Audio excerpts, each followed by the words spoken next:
اور قرآن کریم فرقان حمید میں تو بتایا کہ شیطان کی واردات کیسے ہوتی ہے. شیطان انسان کو جو ہے نا بہکاتا کیسا ہے, ورگلاتا کیسا ہے. قرآن فرماتا ہے کہ شیطان جو ہے نا انسان کو امیدیں دلاتا ہے, بہت ہی اچھی اچھی امیدیں دلاتا ہے. کیسے؟ شیطان مشرکوں کو یہ امید دلاتا ہے کہ تم پرفیکٹ ہو, تم اچھے ہو, تم جس مذہب پر ہو بالکل سیدھی راہ پر جا رہے ہو, صحیح جا رہے ہو, امیدیں دلاتا ہے. پھر وہ اور بھی بھڑکتا ہے کہ ہاں یار میں تو سیدھے راستے پر ہوں, میں بالکل صحیح جا رہا ہوں.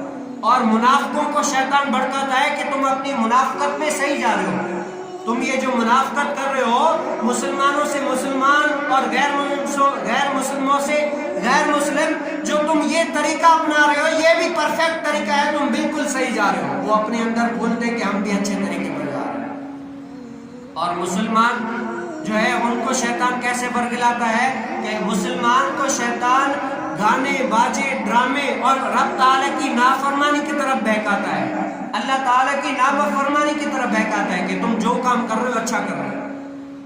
اگر جو بندہ ایک بندہ ہے اللہ عز و جل کے ولیوں کے ساتھ یا حضور علیہ السلام کے دین کو سیکھنے کے لیے کسی مولوی کے پاس یا کسی عالم کے ساتھ رہتا ہے, دین سیکھتا ہے, تو اس سے بتاؤ اور افضل کیا ہے. لیکن شیطان کہتا ہے مولویوں کے ساتھ رہ کر تم کیا کرو گے, مولویوں کے ساتھ رہ کر تم کیا کرو گے, تمہیں کیسے پتا چلے مولویوں سے تمہارا کیا کام.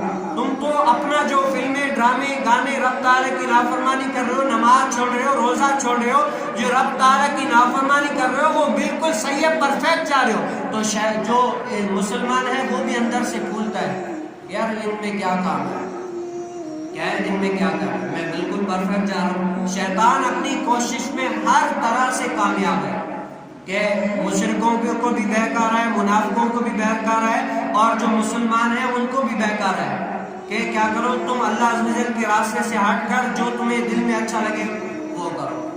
آج ہم بھی یہی ہیں. کیوں؟ قرآن نے تو انسان کو ہر لحاظ سے بتایا ہے, طریقہ بتایا ہے کہ انسان کو جینا کس طرح ہے اور اس دنیا میں رہ کر قرآن کے مطابق چلنا کس طرح ہے. قرآن تو ہر بات